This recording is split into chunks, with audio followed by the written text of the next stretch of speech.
যতদিন যাচ্ছে বাংলাদেশের ভারত বিদ্বেষ উত্তরোত্তর বৃদ্ধি পাচ্ছে। এমনকি বাংলাদেশি মানুষদের মন যাতে ভারতের বিরুদ্ধে আরো বেশি করে বিষিয়ে দেওয়া যায় তার জন্য লাগাতার উস্কানিমূলক মন্তব্য করা হচ্ছে।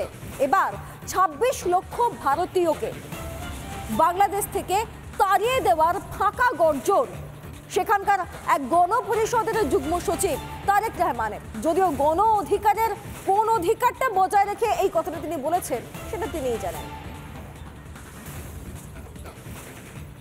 মাঝে মাঝে বলি না ২৬ লাখ ভারতীয়, এগুলো কোথায়? একটা একটা করে ইন্ডিয়ানকে ধরে লাথি মেরে ইন্ডিয়ার সীমান্তে ঢুকাই দিয়ে আসতে হবে। শুনলেন মুখের বুলি? প্রকাশ্য সমাবেশ থেকে ভারতীয়দের প্রতি কিভাবে বিদ্বেষ ছড়াচ্ছেন গণপরিষদের যুগ্ম সচিব তারেক রহমান। শেখ হাসিনা বাংলাদেশ ছাড়তে লম্ফজম্প শুরু করে দিয়েছে ইউনুসপন্থীরা। কখনো জামাতিদের অনর্গল ভারত বিদ্বেষী বুলি, কখনো বিএনপির। ভারতের পতাকাকে অসম্মানের পর এবার ভারতীয়দের লাথ মেরে বের করার ফাঁকা আস্ফালন তারেক রহমানের। শুনুন আরো একবার সেই হাস্যকর বুলি। মাঝে মাঝে বলি না ২৬ লাখ ভারতীয়, এগুলো কোথায়? একটা একটা করে ইন্ডিয়ানকে ধরে লাথি মেরে ইন্ডিয়ার সীমান্তে ঢুকাই দিয়ে আসতে হবে। এসব করতে গিয়ে আবার মঞ্চের মধ্যে নিজেরাই নিজেদের মধ্যে শুরু করে দিলেন ঝামেলা।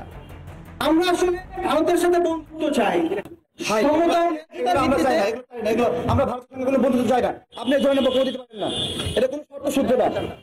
আচ্ছা না, আমরা ভারতের সাথে অবশ্যই শত্রুতা চাই না, শত্রুতা চাই যে অবস্থা আমরা শত্রুতাই চাই, বন্ধুত্ব চাই না। আপনি এই ধরনের বক্তব্য দিন।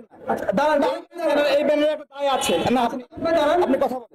ভারতের সাথে সখ্যতা চাইছিল যারা, হিন্দুদের সাথে সহাবস্থান চাইছিল তারা সাহস করে কথা বলতে পারছে না। কিন্তু বর্তমানে এদের ট্যান্ডাই ম্যান্ডাই একেবারে আকাশ ছাড়িয়ে গেছে। আর তার মধ্যে ওই কথাটা সবসময় মনে রাখতে হবে, এরা শুধু ভারতের বিরুদ্ধে চেঁচাচ্ছে না বা হিন্দু খুন করছে না, এরা পরস্পরের বিরুদ্ধেও চেঁচাচ্ছে, একজন আরেকজনের ওপর দিয়ে যাওয়ার চেষ্টা করছে। কট্টরপন্থীরা যত এইসব ফাঁকা আস্ফালন করছেন ততই হাসির রোল উঠছে ভারতে। হাসি পাওয়ারই কথা, যে বাংলাদেশ পদে পদে ভারত নির্ভরশীল তারাই ভারতীয়দের সম্পর্কে বিষোদ্গার করছেন। এটা তারা করছে, সেখানে জনমত ভারতের বিরুদ্ধে তৈরি করার জন্যই তারা এটা করছে। ইউনূস এনাদেরকে ব্যবহার করছেন যাতে করে এই কট্টরপন্থীরা শেখ হাসিনার আওয়ামী লীগটাকে একেবারে শেষ করে দিতে পারে। ওনার কাজ হচ্ছে যে আওয়ামী লীগটাকে একেবারে নষ্ট করে দেওয়া। আসলে বাংলাদেশ জুড়ে চলছে ভারতের বিরুদ্ধে বিষ ওগড়ানোর প্রতিযোগিতা। মোহাম্মদ আলী জিন্নার উর্দুকে রাষ্ট্রভাষা হিসেবে চাপিয়ে দেওয়ার প্রতিবাদে আন্দোলন করে স্বাধীন বাংলাদেশের জন্ম। মুক্তিযুদ্ধের সময় প্রায় ২ লক্ষ নারীর সম্ভ্রম নষ্ট হয়েছিল। লক্ষ লক্ষ বাঙালিকে খুন করে পাকিস্তানি সেনা। ৭১-এর স্মৃতি কি কিছুই মনে নেই বেঈমান বাচাল বাংলাদেশের? চারিদিকে ষড়যন্ত্র, চারিদিকে লোভীর প্রলাপ। মৌলবাদীদের বিষে বিপন্ন বাংলাদেশ। বাংলাদেশের রাজনীতিতে ফ্রন্টলাইনে আসতেই কি ভারত বিদ্বেষ ছড়াচ্ছে এই ধরনের কট্টরপন্থীরা? রিপাবলিক বাংলা। দেখুন, বাংলাদেশে বিদ্বেষের বিষ ছড়িয়ে গিয়েছে। আরে বিশ্ব মঞ্চে মুখ পুড়ছে ইউনূস সরকারের। আর এবার তো ঘরের মাটিতেই ইউনূস বিরোধী স্লোগান, চট্টগ্রাম এবং ঢাকায় ইউনূস বিরোধী স্লোগান। তাহলে কি ফের শেখ হাসিনা ফিরছেন নিজের ভিটেতে?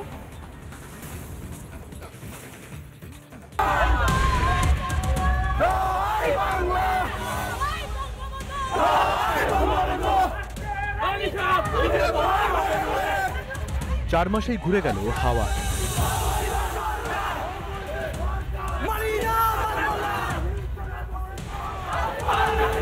ইউনূসের অন্তর্বর্তী সরকার বাংলাদেশে আসতেই শুরু হয় হিন্দুদের ওপর টানা অত্যাচার। প্রতি মুহূর্তে ভারতের বিরুদ্ধে বিষোদ্গার।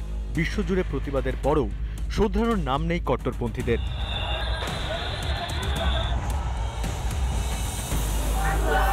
এবার ঘরের মাটিতেও ইউনূস বিরোধীদের প্রতিবাদের গর্জন। রাজধানী ঢাকা ও চট্টগ্রামে মিছিল ছাত্রলীগ সমর্থকদের। মিছিল থেকে উঠল ইউনূস বিরোধী স্লোগান।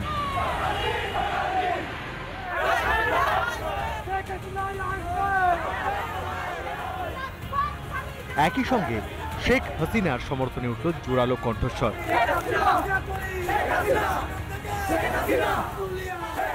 একই সঙ্গে তিনি মৌলবাদকে কি ব্যবহার করে আওয়ামী লীগকে কি করে শেষ করা যায় এবং ভারত বিদ্বেষকে মাধ্যম দিয়ে দেশকে কি করে ঐক্যবদ্ধ করা যায় সেটা ভাবছেন। কিন্তু সেখান থেকে মানুষ বুঝতে পারছে এখন যা শাসন হচ্ছে তার থেকে শেখ হাসিনার সরকার হাজার গুণের ভালো। তাই আওয়ামী লীগ, তাদের যে ছাত্র লীগ আছে, তারাও পথে নামছে, সংগঠিত হচ্ছে। মিছিলে ছাত্র যুবদের উৎসাহ চোখে পড়ার মতো ছিল। তাহলে কি বাংলাদেশে এবার গৃহযুদ্ধ শুরু? 16ই ডিসেম্বরের আগে এই হুঙ্কার আরো বাড়বে বই কমবে না। রিপাবলিক বাংলা। বাংলাদেশে হিন্দু নিধন লাগাতার জারি, সনাতনীদের উপর অত্যাচার লাগাতার জারি। আরো একটা প্রমাণ চাই আপনাদের যে বাংলাদেশ থেকে বহু সনাতনী মানুষ এদেশে পালিয়ে আসতে বাধ্য হচ্ছে। আরেকটা উদাহরণ নিন, দক্ষিণ দিনাজপুরের কালিয়াগঞ্জ। সেখানে দুই বৃদ্ধা, তারা দুজনেই ইসকন ভক্ত, কালিয়াগঞ্জ সীমান্ত দিয়ে ঢোকার চেষ্টা করেন দেশে। এই দেশে তাদের ছেলেমেয়েরা থাকে। শেষ পর্যন্ত তারা বিএসএফ এর হাতে আটক হন এবং আদালত পরবর্তী সময় তাদেরকে 14 দিনের জেল হেফাজত দিয়েছে।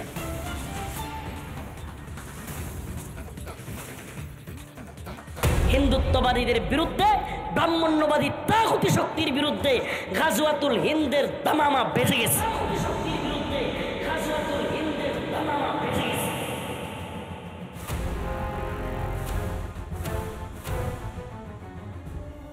ইউনুসের আশকারায় বাংলাদেশ জুড়ে দাপিয়ে বেড়াচ্ছে ধর্মান্ধ এবং জামাতি মৌলবাদীরা।